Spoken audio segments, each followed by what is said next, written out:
Will you be my mommy? The billionaire's daughter asked to the waitress, tears in her eyes. What if a single moment could change two lives forever? In the corner booth of Rosie's diner, 6-year-old Sophia pressed her small face against the cool window, watching raindrops race down the glass. Her father, 42-year-old tech mogul Harrison Blake, sat across from her, his phone buzzing with endless calls about mergers and stock prices. But Sophia wasn't watching the rain anymore. She was watching their waitress, 36-year-old Katie, who moved between tables with a warmth that seemed to light up the entire diner. Katie's laugh was different from the nannies who came and went from Sophia's mansion. It wasn't polite or practiced. It was real. When Katie brought Sophia's chocolate milk, she didn't just set it down. She drew a smiley face in the foam with her finger, winked, and whispered, "Don't tell anyone I know magic." Sophia's heart did something strange. It felt full. "Where are you watching from tonight?" Harrison Blake owned everything money could buy, but he couldn't buy what his daughter needed most. Since his wife Elena's death 2 years ago, Sophia had grown quieter with each passing month. The parade of nannies couldn't fill the hollow space left behind. Mrs. Henderson was efficient but cold. Miss Andrews was sweet but temporary. They all left eventually, and Sophia had stopped trying to connect. Katie Martinez had been working at Rosie's diner for 3 years, ever since her own world fell apart. At 36, she'd lost her husband in a car accident, and with him, her dreams of having children. The diner became her refuge, where she could mother everyone who walked through the door. She remembered every regular's favorite order, asked about their grandkids, and always had a kind word ready. When the Blakes started coming in every Tuesday evening, Katie noticed things others missed. The little girl who barely spoke. The father who worked through dinner. The expensive clothes couldn't hide how lost they both seemed. Sophia would watch Katie serve other families, her dark eyes following every gentle interaction with an intensity that broke Katie's heart. "Why does she look at me like that?" Katie asked her manager, Luis, after the Blakes left one evening. "Maybe she sees something she's missing," he replied, wiping down the counter. Harrison noticed it too. His daughter, who barely acknowledged their housekeepers, lit up whenever they entered the diner. Sophia would save up stories from school just to tell Katie about them. She'd draw pictures during the week and bring them folded in her coat pocket, waiting for Katie's delighted reaction. But Harrison lived in a world of schedules and contracts. Love couldn't be bought or negotiated. He'd tried everything. The best schools, the finest toys, trips to Europe. Nothing worked. Sophia remained a ghost in their mansion, drifting through rooms that echoed with loneliness. One rainy Tuesday, everything changed. Harrison was on another crucial call when Sophia slipped out of the booth. Katie was refilling the coffee station, humming softly to herself, when she felt small arms wrap around her waist. She looked down to find Sophia clinging to her, tears streaming down her cheeks. And then, in a voice barely above a whisper, Sophia asked the question that would shatter both women's hearts. "Will you be my mommy?" Sophia whispered, her voice trembling against Katie's apron. The diner seemed to stop breathing. Conversations halted. The jukebox fell silent. Katie's hands shook as she knelt down to meet Sophia's tear-filled eyes. "Oh, sweetheart," Katie breathed, her own eyes welling up. She glanced toward Harrison, who had finally looked up from his phone, his face pale with shock and something deeper, recognition of his daughter's desperate loneliness. Sophia's grip tightened. The other mommies at school pick up their kids and hug them. They bake cookies and read bedtime stories. "I want someone to do that too. I want someone to stay." Her words came out in a rush, as if she'd been holding them inside for months. Katie's heart shattered. She thought of all the bedtime stories she'd never read, all the scraped knees she'd never kissed, all the birthday cakes she'd never baked. Here was this beautiful child, offering her the very thing she'd mourned losing. But this wasn't her child. This was Harrison Blake's daughter, and she was just a waitress who served them pie on Tuesday nights. Harrison approached slowly, his phone forgotten on the table.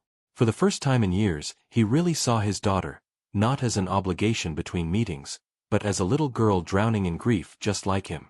Sophia, honey, we should let Katie work, he said gently, but his voice cracked. She makes me feel safe, Sophia said, still clinging to Katie. Like mommy used to.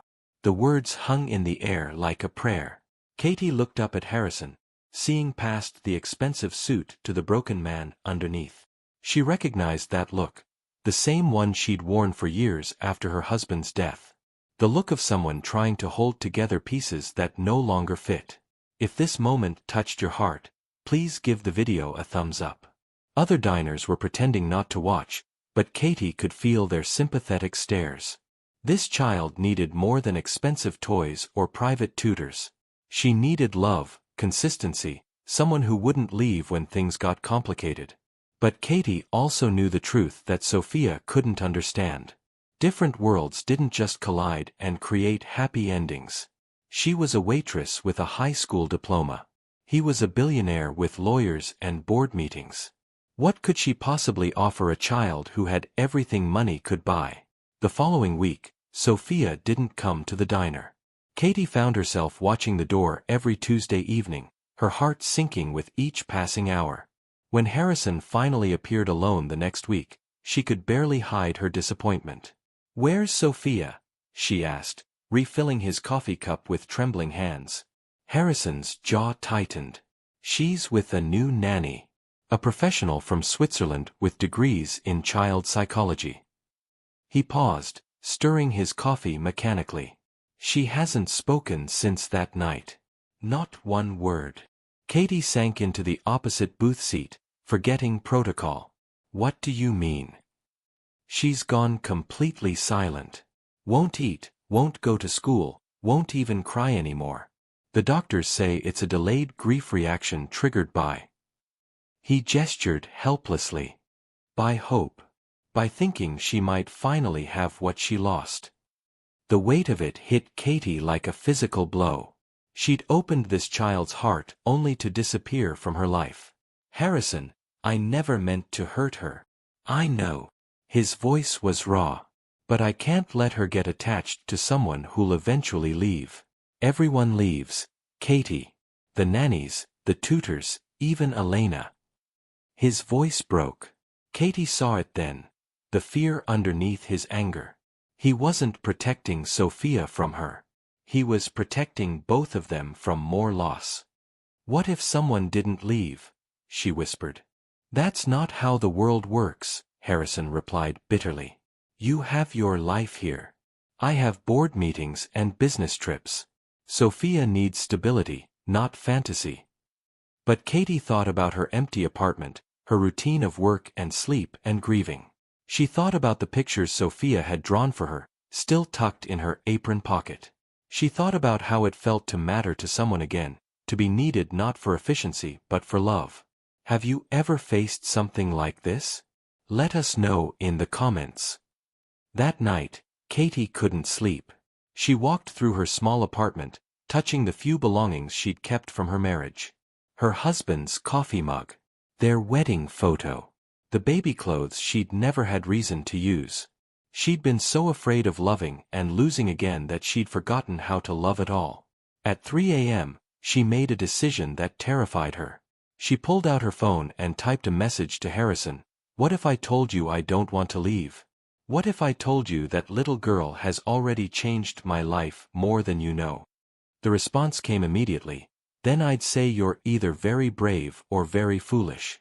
Meet me at the diner tomorrow. We need to talk." The next evening, Harrison sat across from Katie in the empty diner, his hands folded tightly on the scratched formica table. Louise had given them privacy, dimming the lights until only their booth glowed in the gathering darkness. "I've been thinking about what you said," Harrison began, his voice careful and measured. "About not leaving. Do you understand what that would mean? Sophia isn't just any child. She's been broken by loss. If you change your mind, if this becomes too much, then I'll be no different than every other adult who's failed her," Katie finished. "I know." She pulled out a worn envelope from her purse. "These are letters my husband wrote me before he died. In the last one, he made me promise something."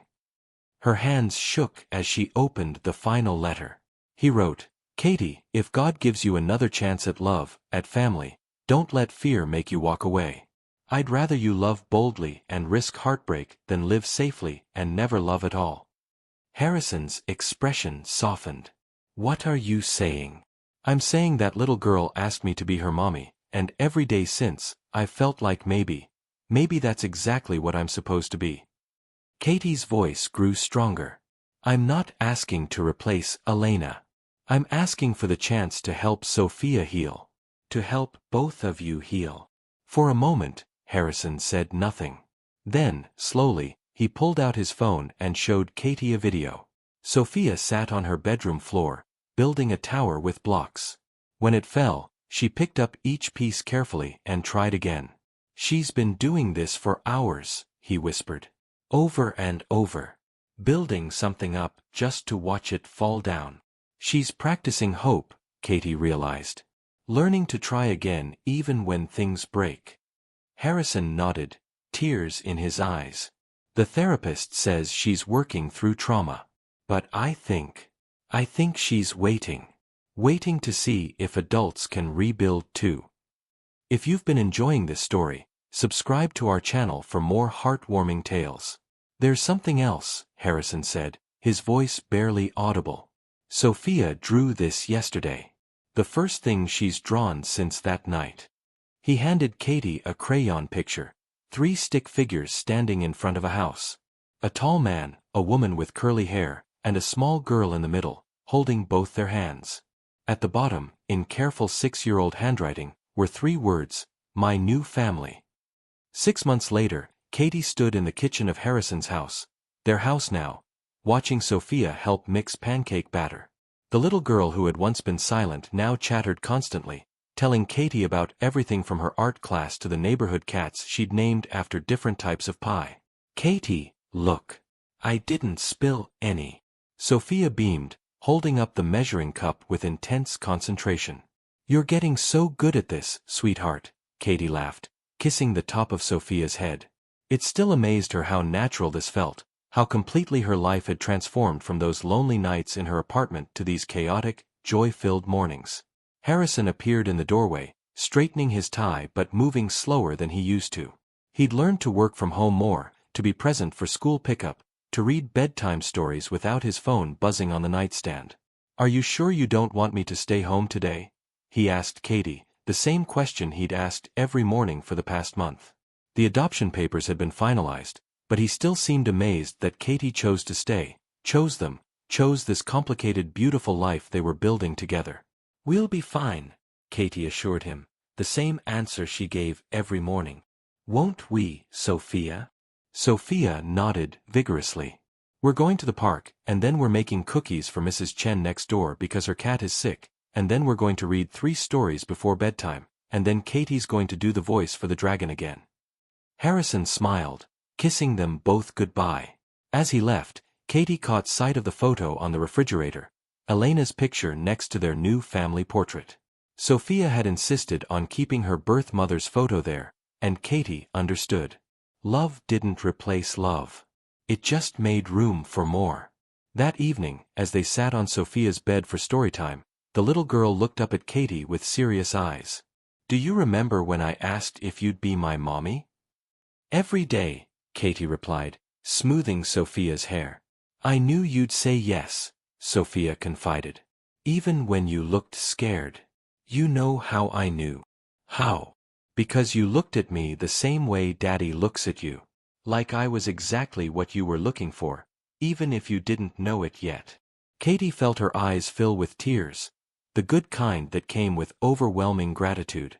She thought about that rainy Tuesday night, how a simple question from a lonely child had opened doors she'd thought were closed forever. Sometimes the most important moments came disguised as ordinary Tuesday evenings, as chocolate milk and crayon drawings, as the courage to love again after loss. If you enjoyed this story, please remember to like, leave a comment with your thoughts, and subscribe for more heartwarming tales. Thank you for joining us on this beautiful journey about how families are made not just by blood, but by choice, love, and the bravery to heal together.